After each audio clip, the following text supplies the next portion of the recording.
ফৌজদারি কার্যবিধি 1898 এর ধারা 540 ক। ধারা 540 ক কতিপয় ক্ষেত্রে আসামির অনুপস্থিতিতে অনুসন্ধান ও বিচারের বিধান। 1. 2 বা ততোধিক আসামি থাকিলে এই বিধানের অধীনে অনুসন্ধান বা বিচারের যে কোনো পর্যায়ে জজ বা ম্যাজিস্ট্রেট যদি কোনো কারণবশত পরিতুষ্ট হন যে আসামিদের এক বা একাধিক জন আদালতে হাজির থাকিতে অসমর্থ, তাহা হইলে উক্ত কারণ লিপিবদ্ধপূর্বক আসামির উকিল হাজির থাকিলে আসামিকে উপস্থিত হইতে রেহাই দিতে এবং তাহার অনুপস্থিতিতে অনুসন্ধান কিংবা বিচার কার্যক্রম পরিচালনা করিয়া যাইতে পারিবেন এবং কার্যক্রমের পরবর্তী কোনো পর্যায়ে উক্ত আসামিকে ব্যক্তিগতভাবে হাজির থাকিবার নির্দেশ দিতে পারিবেন। 2. এইরূপ কোনো মামলায় আসামির উকিল না থাকিলে বা জজ বা ম্যাজিস্ট্রেট যদি আসামির ব্যক্তিগত উপস্থিতি প্রয়োজন মনে করেন, তাহা হইলে তিনি উপযুক্ত মনে করেন এবং কারণ লিপিবদ্ধপূর্বক অনুসন্ধান বা বিচার মুলতবি রাখিতে পারিবেন বা উক্ত আসামির মামলা পৃথকভাবে গ্রহণ বা বিচারের আদেশ দিতে পারিবেন।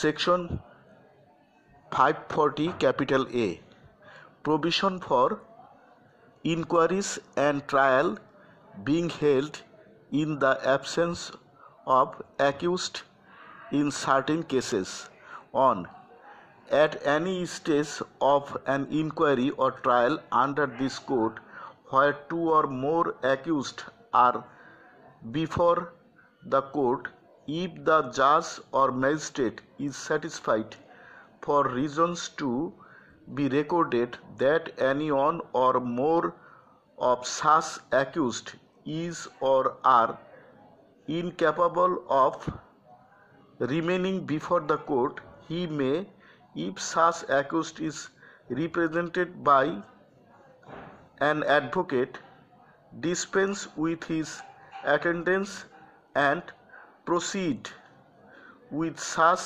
inquiry or trial in his absence, and may at any subsequent stage of the proceedings direct the personal attendance of such accused. 2. If the accused in any such case is not represented by an advocate, or if the judge or magistrate considers his personal attendance necessary, he may, if he thinks fit and for reasons to be recorded by him, either adjourn such inquiry or trial or order that the case of such accused be taken up or tried separately. ফৌজদারি কার্যবিধির 540 ক ধারাটা অত্যন্ত গুরুত্বপূর্ণ। যে ক্ষেত্রে আসামি একটা মামলায়, ফৌজদারি মামলায় অনেকগুলো আসামি আছে, কিন্তু কিছু আসামি উপস্থিত, বিজ্ঞ আদালতে উপস্থিত এবং কিছু আসামি উপস্থিত না।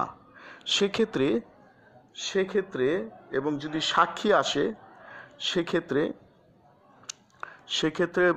কোর্ট সাক্ষী নিবে এবং অনুপস্থিত আসামির পক্ষে জেরার জন্য একটা দরখাস্ত দিতে হবে 540 ক ধারায়। আসামিদের অনুপস্থিতির কারণ উল্লেখ করে 540 ক ধারায় একটি জেরার জন্য, অনুপস্থিত আসামিদের পক্ষে জেরার জন্য একটা দরখাস্ত দিতে হবে। এটা অত্যন্ত গুরুত্বপূর্ণ একটি ধারা। এটা প্র্যাকটিক্যাল মামলা মোকদ্দমায় প্রচুর পরিমাণে এই ধারাটি ব্যবহার হয়। লেকচার সমাপ্ত।